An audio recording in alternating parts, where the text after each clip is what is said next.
Everybody is looking for the next big thing in boating, something that is sustainable, comfortable, and crucially, something that customers will love and buy. And this is Beneteau's answer to the problem.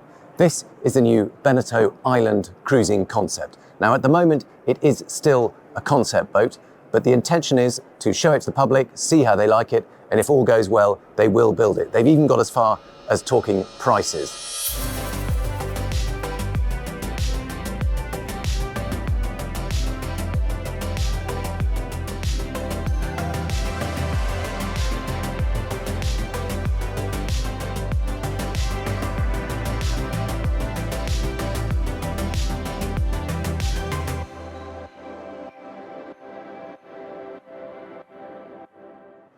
So the potential cost of this in diesel format is around 495,000 euros, in full electric format around 550,000.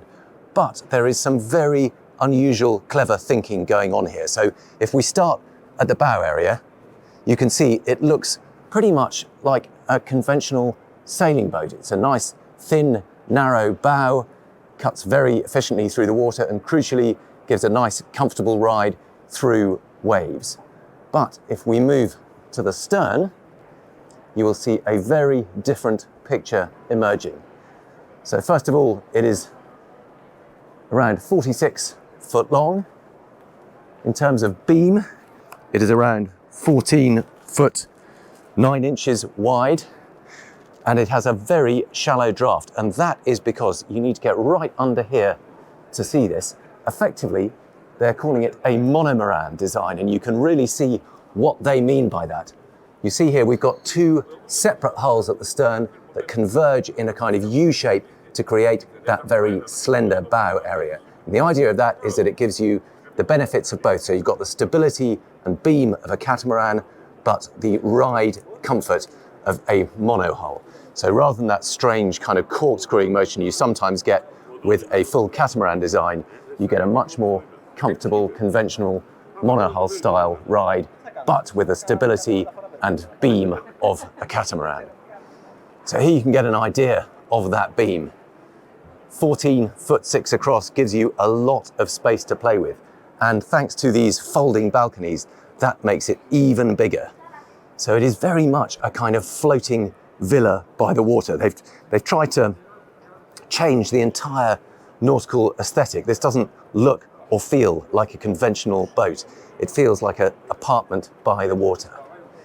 Now, you can see there is cover all the way over the head, so you've got plentiful shade, and of course it means you've got a lot of space to put solar panels. We can't see them from down here, we might get a view from up front, but the entire roof area is covered in solar panels. That gives extra charging capacity and extra range, and I'll talk a little bit about performance and fuel consumption and range and so on in a moment. But first, let's take a look at this layout.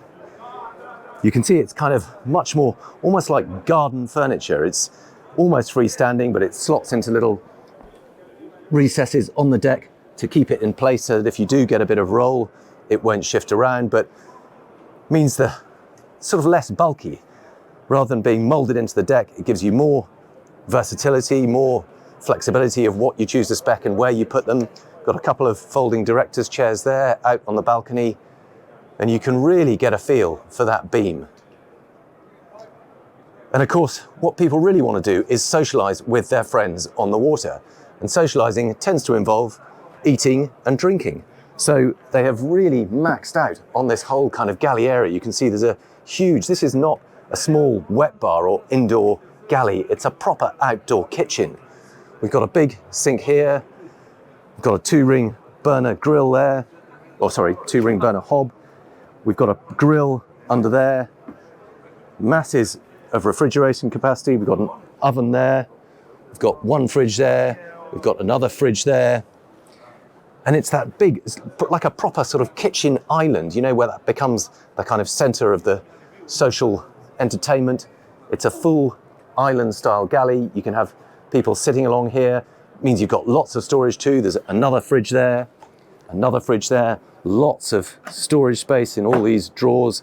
It's full of sort of magazines and boat show type stuff at the moment, but you can see we've got nice recessed lighting underneath it. but really becomes a social hub of this entire entertainment area. Big dining table over on this side. Again, mostly freestanding chairs. They're all folding directors' chairs, but lovely big dining area. Because you're under the shade of this, you won't get too hot. All open around here.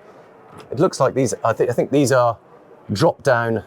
You can see they're sort of see-through plastic. So those will drop down. You can secure the whole thing and keep it weather tight, but very quickly at the touch of a button, they will all whir up. So you can go from a fully enclosed boat to really very open feeling one in a matter of seconds. Whilst we're here, have a little bit of a look at the Helm.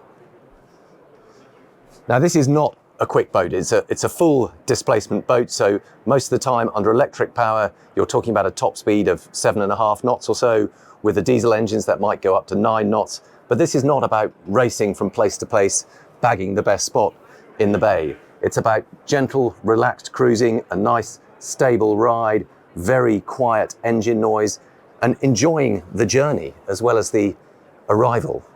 So the idea is you're all having fun, you're all part of the same zone. Whoever's driving the boat can take a relaxed stance here. We've got a 2-person bench, big sailing style wheel, all the controls and information that you need. You've got a big Raymarine screen there, a smaller one there, pair of throttles, and of course a screen that wraps all the way around.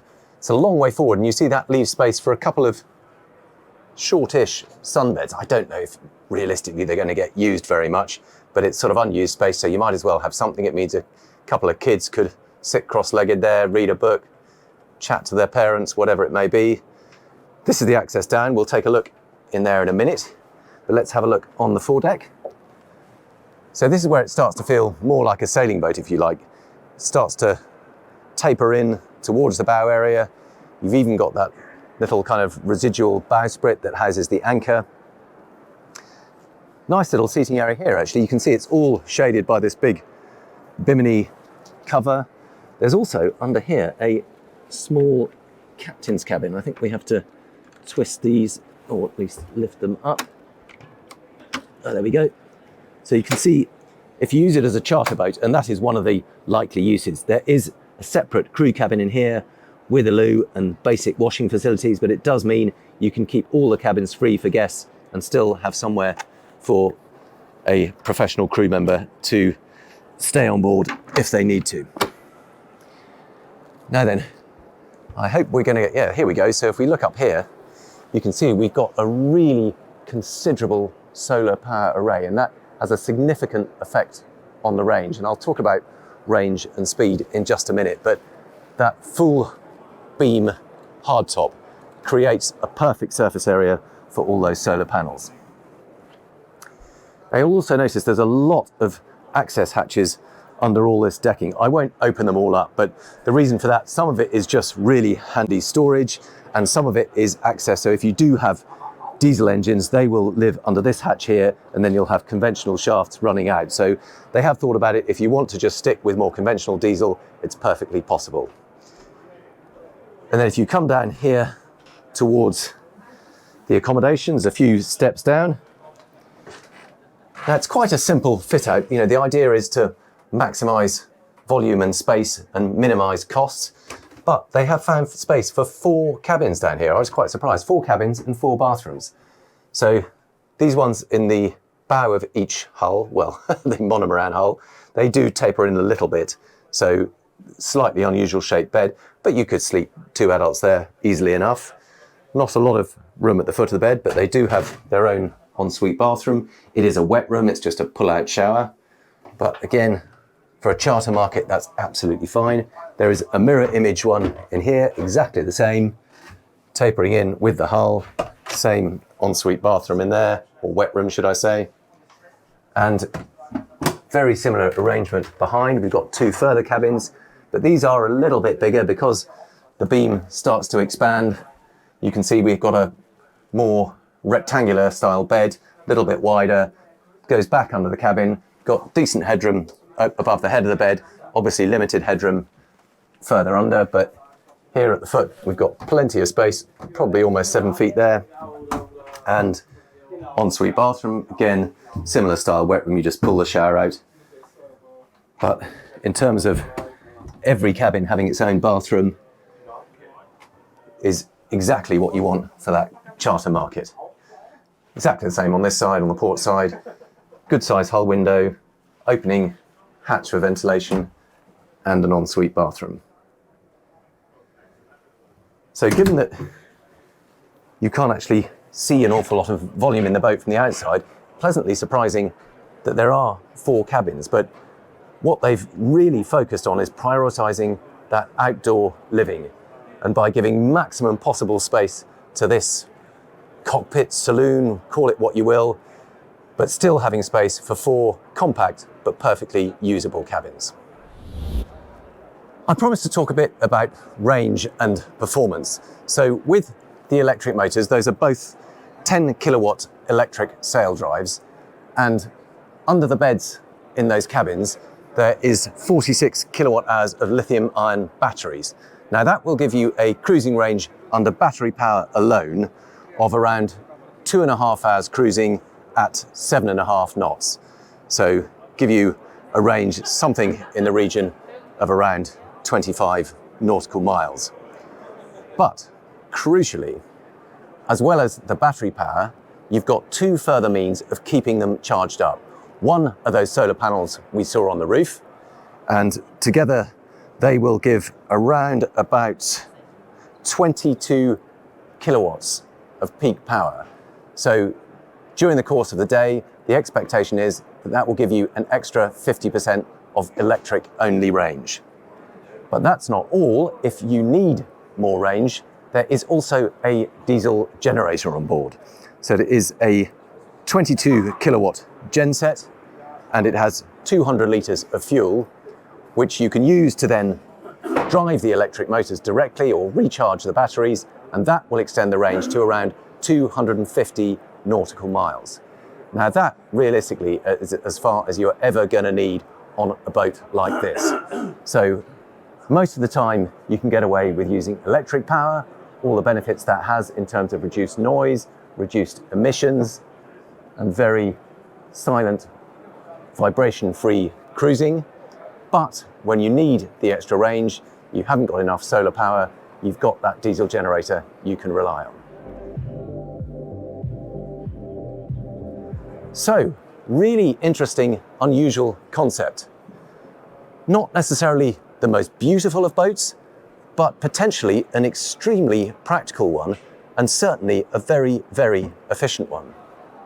So do let me know what you think of it in the comments. Is this the kind of boat that is gonna do it for you? Can you see it working?